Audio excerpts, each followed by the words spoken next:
السلام علیکم، welcome to my channel scary nights. کیسے ہیں آپ سب؟ امید ہے کہ خیریت سے ہوں گے۔ جیسا کہ آپ کو معلوم ہے کہ ہم اپنے اس چینل پر سچے واقعات جو لوگوں کے ساتھ پیش آئے وہ آپ لوگوں سے شیئر کرتے ہیں۔ تو اگر آپ کے ساتھ بھی کوئی واقعہ پیش آیا ہے تو آپ ہمیں ای میل کر سکتے ہیں scary73@gmail.com پر۔ تو چلیں بڑھتے ہیں واقعے کی طرف۔ جو واقعہ میں آپ کے ساتھ شیئر کرنے جا رہی ہوں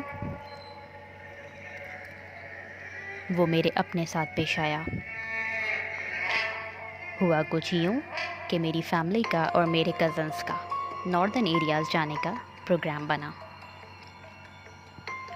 سردیوں کی چھٹیاں تھیں اور ہم سب کزنس نانی کے گھر موجود تھے، جو کہ عموماً ویکیشنز پر یہی ہوتا ہے کہ نانی کے گھر کا رخ کیا جاتا ہے۔ سو ہم کزنس نے ڈیسائیڈ کیا کہ اس بار ناردرن ایریاز جانا چاہیے۔ سب بہت ہی ایکسائٹیڈ تھے کیونکہ وہاں کا موسم بہت ہی حسین تھا اور اسنو فال کی وجہ سے ٹھنڈ بھی اپنے عروج پر تھی۔ ہم نے پیکنگ شروع کی۔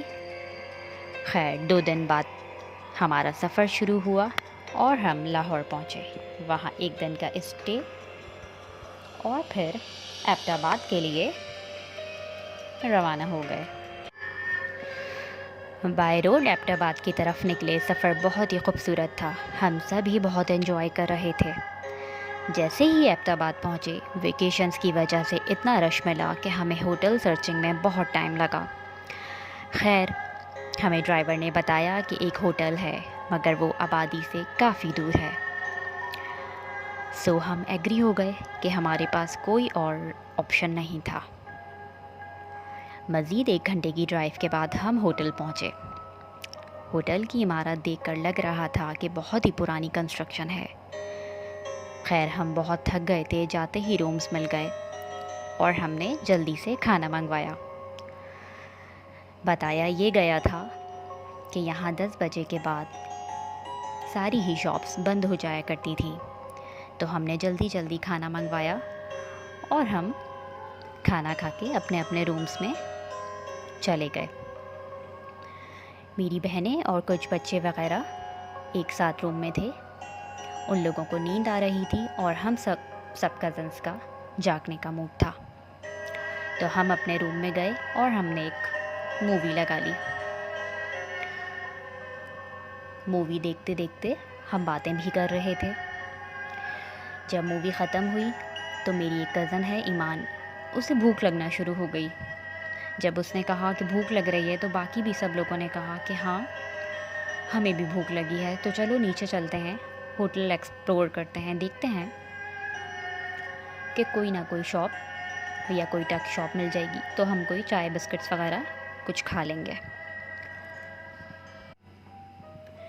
جیسے ہی ہم اپنا روم لاک کر کے نیچے آتے ہیں تو وہاں تو بالکل ہی سناٹا ہوتا ہے، جیسے مانو کہ ہمارے علاوہ وہاں کوئی اور موجود ہی نہ ہو۔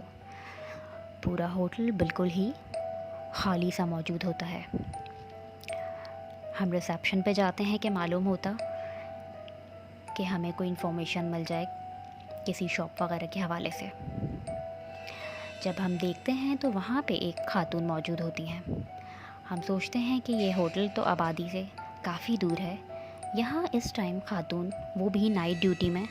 خیر ہم ان سے جا کے پوچھتے ہیں کہ ہمیں بھوک لگی ہے اور ہمیں پلیز کسی شاپ کا بتا دیجیے، تو انہوں نے ہمیں صاف منع کر دیا اور کہا کہ آپ کو بتایا نہیں گیا تھا کہ یہاں پہ لیٹ نائٹ کچھ بھی نہیں ملتا۔ ہم نے کہا ہاں ہمیں بالکل بتایا گیا تھا، لیکن اب ہم کیا کریں، ہمیں تو بہت بھوک لگی ہے۔ تو انہوں نے بتایا کہ اچھا ٹھیک ہے، میں یہاں بیک سائڈ پہ سرونٹ کوارٹرز میں رہتی ہوں، تو آپ میرے ساتھ میرے گھر چلیں اور وہاں کچھ کھا لیجئے۔ ہم اندر ہی اندر دل میں کافی خوش ہونے لگے اور پھر ہم نے کہا، پہلے ہم نے انہیں منع کیا کہ نہیں ایسے اچھا نہیں لگتا، لیکن پھر انہوں نے اصرار کیا تو ہم ان کے ساتھ ان کے پیچھے چل دیے۔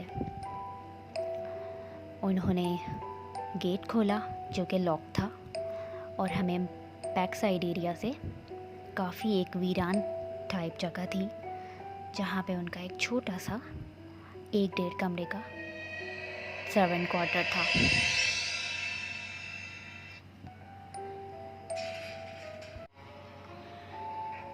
جیسے ہی ہم ان کے گھر میں انٹر ہوئے تو دیکھتے ہیں کہ بالکل ہی اندھیرا ہے، صرف ایک کمرے میں ایک ہلکی سی لائٹ جل رہی ہے، جیسے بہت ڈم لائٹ، کوئی نائٹ بلب ٹائپ۔ تو ہم نے پوچھا کہ کیا آپ یہاں اکیلے رہتی ہیں؟ تو انہوں نے بتایا کہ نہیں، میں اور میری والدہ رہتے ہیں۔ تھوڑی ہی دیر کے بعد اس کمرے سے ہمیں ایک بوڑھی عورت کے کھانسنے کی آواز آئی۔ ہم نے کہا کہ ہم نے آپ کو پریشان کر دیا، تو انہوں نے کہا کہ نہیں، ہم بہت ہی مہمان نواز ہیں، آپ لوگ بیٹھیں، میں آپ کے لیے کچھ کھانے کے لیے لاتی ہوں۔ تھوڑی ہی دیر میں انہوں نے ہمارے آگے دسترخوان لگایا اور کافی کچھ کھانے کے لیے لے آئیں۔ بہت ہی مزے کی چیزیں تھیں، اور ہم نے پہلے کبھی اس طرح کی کوئی بھی چیز نہیں کھائی تھی۔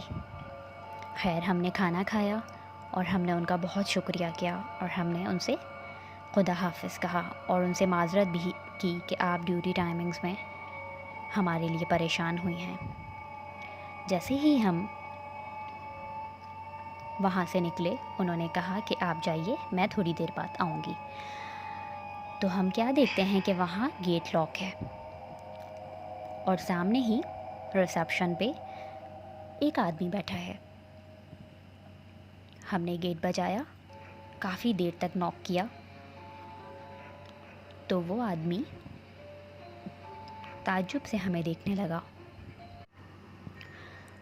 اس نے ہمیں غور سے دیکھا اور بہت ہی دیر کے بعد چابی لے کر آیا اور لاک کھولا، اور ہمیں کہا کہ ہم لوگ باہر کیسے گئے۔ ہم نے اسے بتایا کہ یہاں پہ ایک خاتون موجود تھی جو کہ ریسیپشن پہ ڈیوٹی دے رہی تھی، وہ ہمیں اپنے سرونٹ کوارٹر میں لے کر گئیں۔ تو وہ بہت ہی حیران ہوا ہمیں دیکھ کر اور کہا کہ خواتین، یہاں تو کوئی بھی خواتین موجود نہیں۔ ہم نے کہا کہ آپ یقین کریں، یہ بیک سائڈ پہ جو سرونٹ کوارٹر ہے، ہم ابھی یہیں سے آ رہے ہیں۔ وہ بہت ہی زیادہ عجیب نظروں سے ہمیں دیکھنے لگا۔ خیر، ہم نے اسے بہت یقین دلایا، اسے لگا کہ ہم جھوٹ بول رہے ہیں یا پھر کچھ عجیب ہمیں وہ سمجھنے لگا کہ ہم کیا کر رہے ہیں، کوئی چوری کر رہے تھے، کیا کر رہے تھے۔ عجیب اس کی نظروں میں ایک وحشت سی تھی۔ بہرحال ہم نے اس کو کہا کہ آپ ہمارے ساتھ چلیے اور آپ کو خود یقین آ جائے گا کہ وہ خاتون ہیں اور ان کے ساتھ ان کی ایک ماں رہتی ہیں۔ اس نے کہا ٹھیک ہے۔ وہ ہمیں لے کے اسی طرف بڑھنے لگا۔ اس نے کہا کہاں ہے گھر اور کون خاتون موجود ہے؟ آپ یقین نہیں کریں گے کہ جب ہم اس دروازے پر پہنچے تو وہاں ایک موٹا سا تالا لگا ہوا تھا اور جالے ہی جالے تھے، جیسے برسوں سے یہ دروازہ نہ کھلا ہو۔ ہمیں بہت ہی حیرت ہوئی کہ ابھی چند منٹ پہلے تو ہم یہاں آئے تھے، تو اب یہ کیسے ممکن ہے کہ یہاں اس طرح سے جالا؟ تو پھر اس نے ہمیں بتایا کہ یہاں تو کوئی بھی برسوں سے نہیں آیا، اور آپ کس عورت کی بات کر رہے ہیں؟ یہاں تو کوئی بھی عورت کبھی بھی رات میں موجود نہیں ہوتی۔ ہم سب بہت ڈر گئے اور ہم فوراً ہی اپنے کمرے میں چلے گئے۔ میں بیان نہیں کر سکتی آپ کو کہ کس طرح ہم نے سیڑھیاں اور وہ کوریڈور کراس کیا ہے، ہم اپنے روم میں گئے ہیں اور ہم نے وہ رات کیسے گزاری۔ آدھی رات کو ہم نہ تو گھر والوں کو اٹھا سکتے تھے اور نہ ہی وہ ہوٹل چھوڑ سکتے تھے، لیکن ہم بہت زیادہ پریشانی کے عالم میں ایک دوسرے کو دیکھ رہے تھے کہ وہ کون اور کیا مخلوق تھی جس کے ساتھ ابھی ہم تھوڑی دیر پہلے بیٹھے باتیں کر رہے تھے، اور سمجھ نہیں پا رہے تھے کہ کیا ہمارے ساتھ ماجرا ہوا۔